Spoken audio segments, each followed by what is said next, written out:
It was first time a Russian institution has addressed businessmen's attacks, responding directly to recent criticism from Yevgeny Prigozhin, Wagner Group financier, at Russian Foreign Ministry.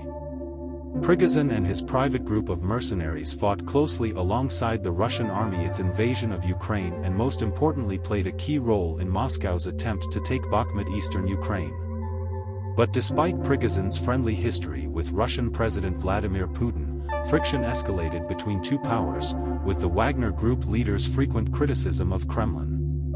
Wagner Group leader Yevgeny Prigozhin is shown ahead of a meeting with business leaders by the Russian and Chinese presidents at the Kremlin on July 4, 2017 in Moscow, Russia. Prigozhin, who has repeatedly criticized the Kremlin in recent months, is trying to increase his political influence in Russia by attacking the Moscow leadership.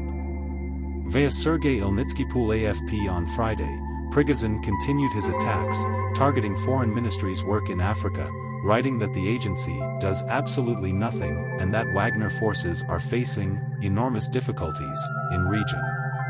But unlike in past, ministry responded to Prigozhin's criticism just 2 days later on its Telegram channel, writing that it was ready for broadest cooperation with Russian entrepreneurs and companies in context of promoting legitimate interests of Russian business community abroad. Moscow. The Ministry of Foreign Affairs, other Russian government agencies, and Kremlin affiliates are likely trying to stop Prigozhin's attempts to garner public or political support, the assessment said.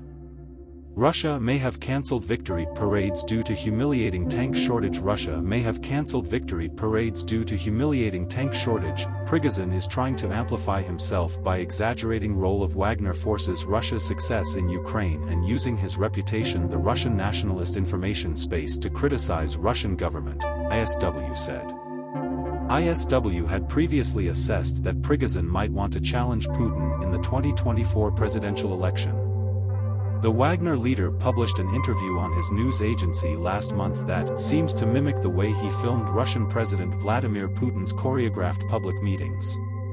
ISW's assessment on Monday also cited reports of Prigozhin increasing cooperation between himself and members of the A Just Russia for Truth Party.